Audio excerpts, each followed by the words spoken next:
Coming up on First at 4, how did it happen? That's the question posed by many after Saturday evening's assassination attempt of former President Donald Trump. And it is case dismissed for Trump's classified documents case, the judge's reasoning behind the dismissal. And once again, we had temperatures in the 90s, but there's a major cool down on the 7-day. We'll talk about that in a few minutes. Dedicated to Eastern and Southern Kentucky, this is WYMT Mountain News First at 4.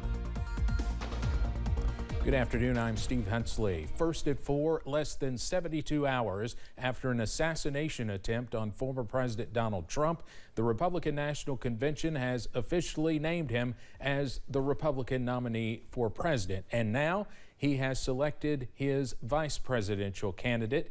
It is Ohio Senator J.D. Vance. Now, Vance is only 39 years old. He was a vocal opponent of Trump during the 2016 presidential election, but has since become a loyal ally. And he has connections to Eastern Kentucky.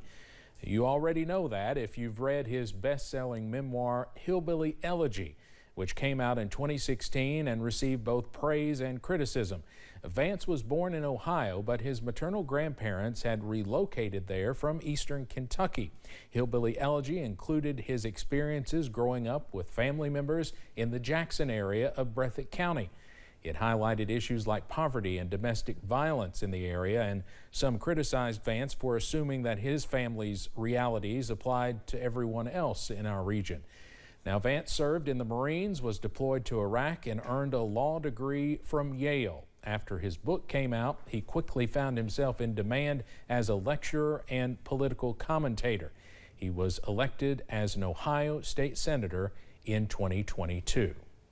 With all of the excitement that comes with a vice presidential nominee announcement, the question remains, how did the former president end up getting shot Saturday evening? Trump was shot in the right ear Saturday night during a rally in Pennsylvania. Secret Service counter snipers shot and killed the suspected gunman. Here in Eastern Kentucky, one police officer, a former police officer, has an inside look at what the protocol is for protecting a president. Minor Allen was a member of law enforcement responsible for securing parts of Eastern Kentucky when former President Bill Clinton visited the Commonwealth 25 years ago.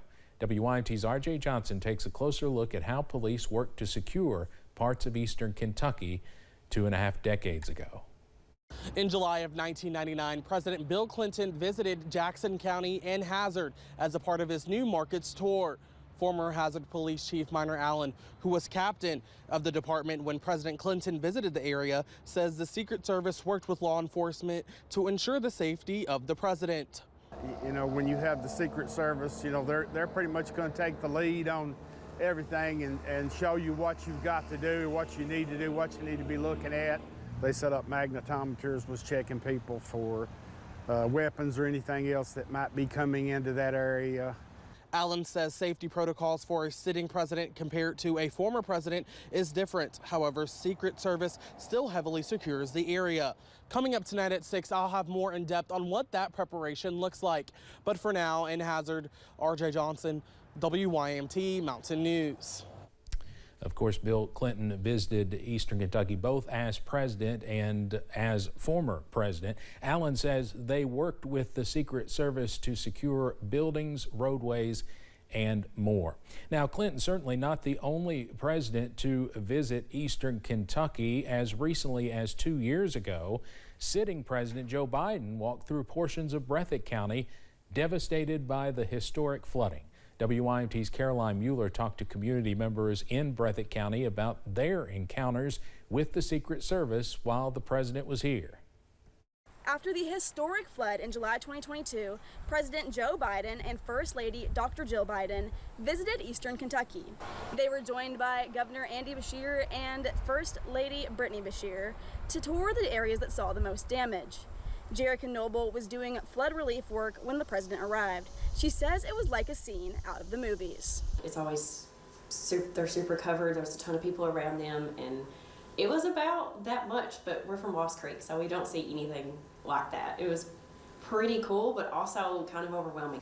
She says Secret Service agents were set up along this bridge about a half a mile from what was formerly Marie Roberts Elementary School, where Biden gave a speech. In Breathitt County, Caroline Mueller, WYMT Mountain News.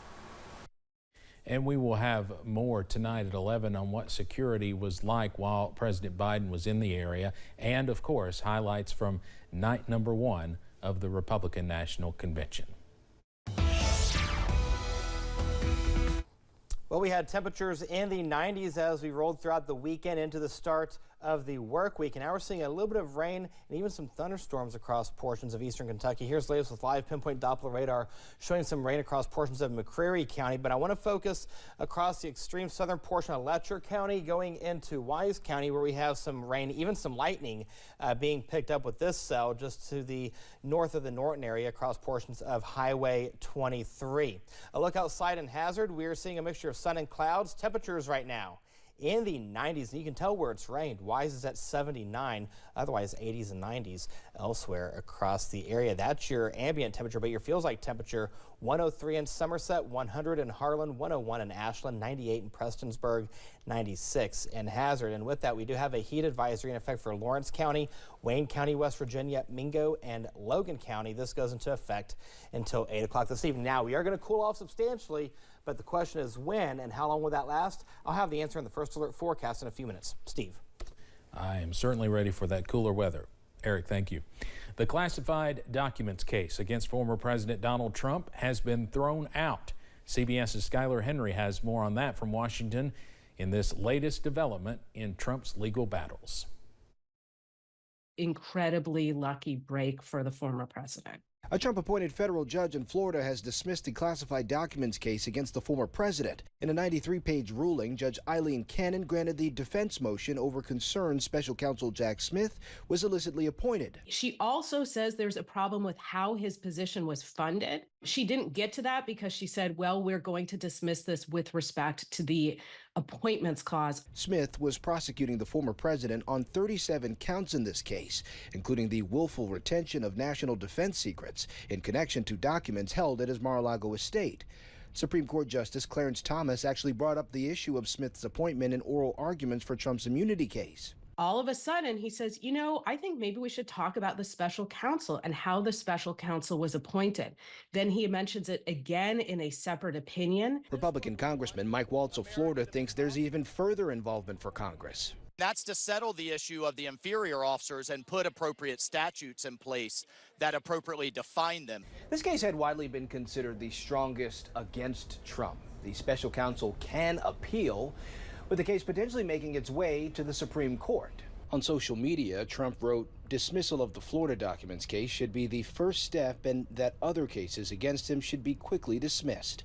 Skylar Henry, CBS News, Washington. The stunning ruling cast doubt on the appointment of special counsels in other cases. However, it would not have any bearing on the prosecution of Hunter Biden.